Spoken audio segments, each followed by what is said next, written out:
आजच्या व्हिडिओत तुम्ही वर्ब टू आणि त्याचे एक्झाम्पल शिकणार आहात।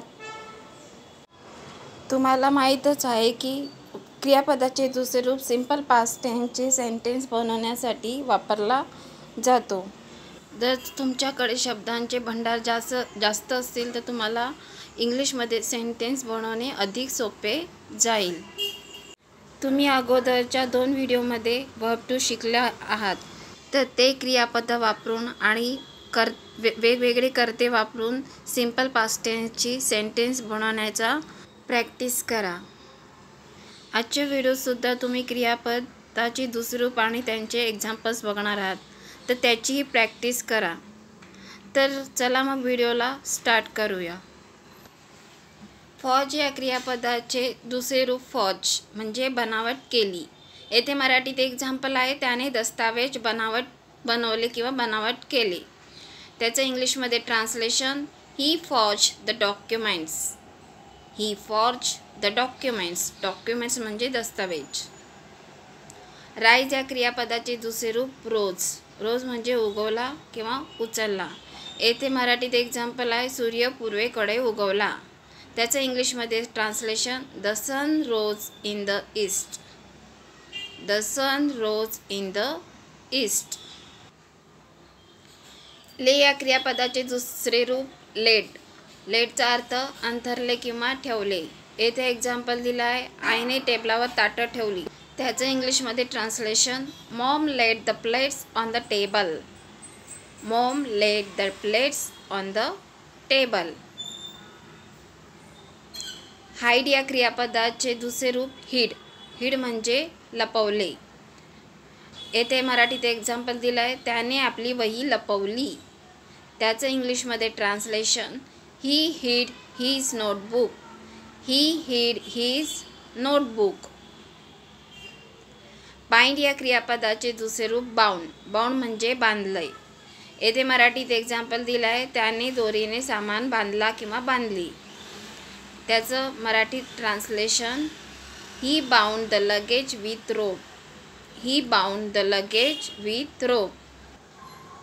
लीड या क्रियापदाचे दुसरे रूप लेड। लेड म्हणजे नेतृत्व केले। येथे मराठीत एक्झाम्पल आहे, त्याने संघाचे नेतृत्व केले। त्याचं इंग्लिशमध्ये translation he led the team. He led the team. Team म्हणजे संघ। नील या क्रियापदाचे दुसरे रूप नेल्ट। नेल्ट म्हणजे गुडघे टेकले किंवा गुडघे टेकली किंवा गुडघे टेकला। त्याचं मराठीत सेंटेन्स दिलं आहे, ती मंदिरात गुडघे टेकली। त्याचं इंग्लिशमध्ये translation she knelt in the temple. She knelt in the temple. Temple म्हणजे मंदिर। बर्न या क्रियापदाचे दुसरे रूप बंट। बंट म्हणजे जळाले। येथे मराठीत एक्झाम्पल दिलं आहे, दिवाळीत फटाके जळाले किंवा दिवाळीत फटाके फोडले। त्याचं इंग्लिशमध्ये translation fire crackers burnt on Diwali. Fire crackers burnt on Diwali. Fire crackers म्हणजे फटाके। सिंक या क्रियापदाचे दुसरे रूप सॅंक। सॅंक म्हणजे बुडाले किंवा बुडाली। येथे मराठीत एक्झाम्पल दिलं आहे, बोट तलावात बुडाली। त्याचं इंग्लिशमध्ये translation the boat sank in the lake. The boat sank in the lake. Lake म्हणजे तलाव। स्पिल्ड या क्रियापदाचे दुसरे रूप स्पिल्टच आहे। स्पिल्ड म्हणजे फाटले। येथे मराठीत एक्झाम्पल दिलं आहे, त्याचे कपडे फाटले। त्याचं इंग्लिशमध्ये translation his clothes spilled. His clothes spilled. Clothes म्हणजे कपडे। टिअरचे भूतकाळी रूप टोर। टोर म्हणजे फाडले। येथे मराठीत एक्झाम्पल दिलं आहे, त्याने पुस्तकाचे पान फाडले। त्याचं इंग्लिशमध्ये translation he tore a page of the book. He tore a page of the book. Book म्हणजे पुस्तक। वेक या क्रियापदाचे दुसरे रूप वोक। वोक म्हणजे उठले। येथे मराठीत एक्झाम्पल दिलं आहे, मी सकाळी लवकर उठले किंवा मी सकाळी लवकर उठलो। त्याचं इंग्लिशमध्ये translation I woke up early in the morning. I woke up early in the morning. Shine या क्रियापदाचे दुसरे रूप शोन। शोन म्हणजे चमकले। येथे मराठीत एक्झाम्पल दिलं आहे, सूर्य तेजाने चमकला। त्याचं इंग्लिशमध्ये translation the sun shone brightly. The sun shone brightly. Brightly म्हणजे तेजस्वी. स्वीप या क्रियापदाचे दुसरे रूप स्वेप्ट. स्वेप्ट म्हणजे झाडले. येथे मराठीत एक्झाम्पल दिलं आहे. मी घर झाडले. I swept the house. I swept the house. House म्हणजे घर. वेअर या क्रियापदाचे दुसरे रूप वोर. वोर म्हणजे घातले. येथे मराठीत एक्झाम्पल दिलं आहे. मी नवीन शर्ट घातला.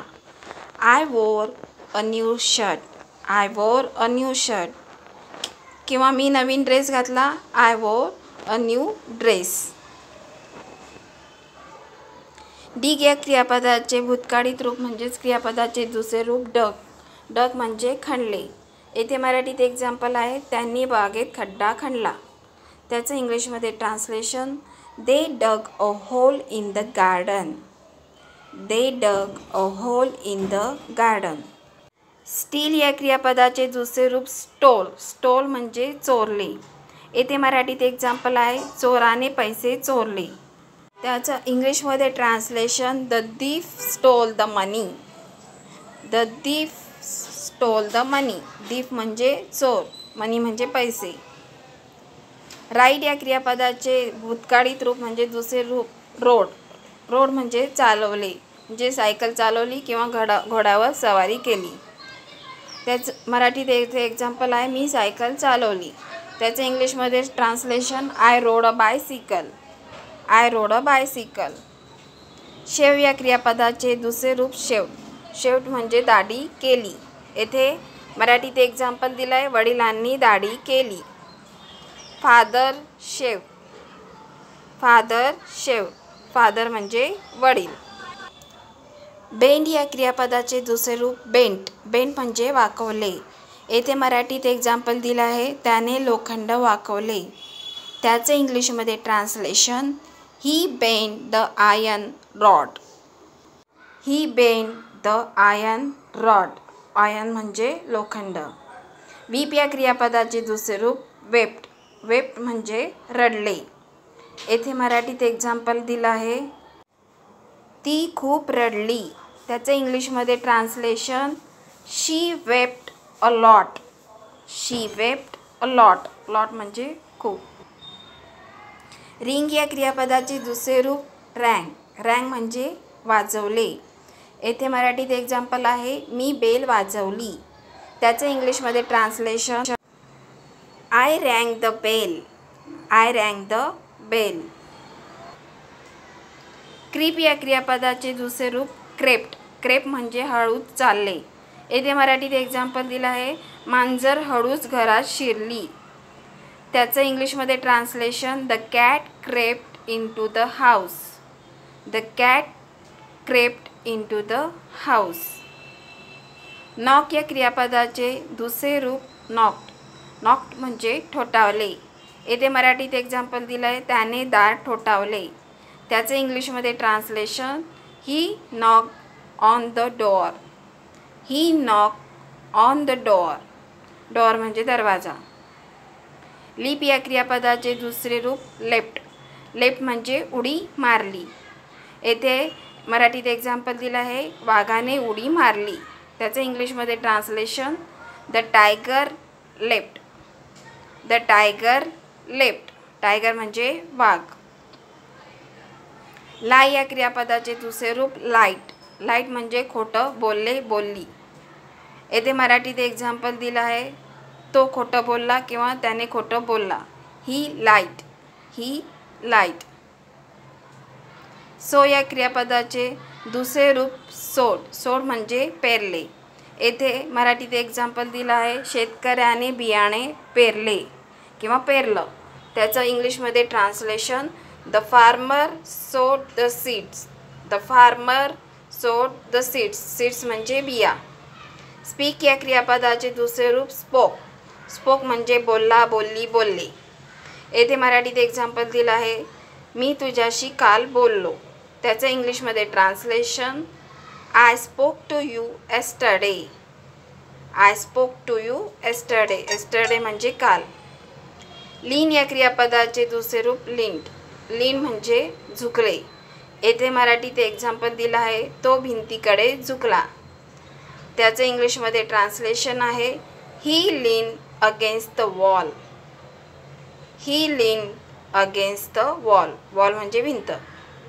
बिगिन या क्रियापदाचे दुसरे रूप बिगॅन. बिगॅन म्हणजे सुरुवात केली. येथे मराठीत एक्झाम्पल आहे, त्यांनी कामाची सुरुवात केली. They began the work. They began the work.